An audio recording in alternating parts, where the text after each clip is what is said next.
De vieux matelas en mousse roulés au bord de la route. Ils seront dépliés la nuit venue et déposés à même le bitume. Les voitures devront s'en accommoder. Depuis le début de l'année, progressivement, cette zone du quartier de Cavani à Mamoudzou est devenue un squat à ciel ouvert. Ceux qui l'habitent fuient les journalistes. Ils sont réfugiés ou demandeurs d'asile et ne viennent pas des Comores voisines, mais du continent, de la région des Grands Lacs surtout. Comme Charles Ngabo, un Congolais, il est le seul ici à être prêt à raconter. Tout cet espace ici, ce sont des demandeurs d'asile qui l'occupent. Voici là où les gens dorment. Je pense que vous voyez. Avec les enfants? Oui, avec les enfants. En tout, plus de 200 personnes qui n'ont pas élu domicile ici par hasard. Elles vivent accolées aux locaux de l'association Solidarité Mayotte, la seule de l'archipel chargée d'accueillir et d'accompagner les demandeurs d'asile. Ses responsables préfèrent ne pas s'exprimer face caméra par peur de représailles. L'association dispose de 500 places d'hébergement, toutes occupées. Alors, Charles Ngabo et les autres se sont organisés en attendant mieux. Derrière cette bâche, un trou sert de latrine.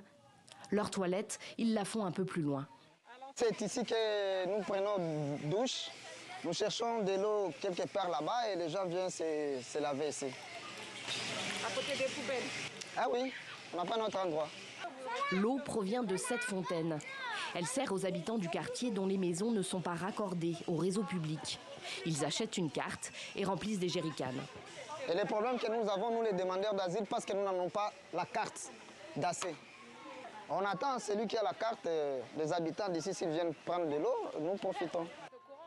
De l'eau grâce à la générosité des habitants du quartier donc, avec qui la cohabitation est compliquée. Mais la solidarité persiste. Une femme est connue de tous les demandeurs d'asile qui l'ont surnommée Mama Africa. Elle aussi préfère témoigner anonymement. On fait soit de l'eau glacée, on fait de la glace, on les aide. Quand on a quelque chose, les habits, au lieu de les jeter, on les donne. Du coup, nous, on sait bien qu'eux, ils souffrent. Surtout période de la pluie, quand il pleut, vraiment, ils souffrent beaucoup. Des Congolais, des Rwandais, des Burundais ou des Somaliens, de plus en plus nombreux, à immigrer clandestinement dans ce petit bout de France au milieu de l'océan Indien qu'est Mayotte.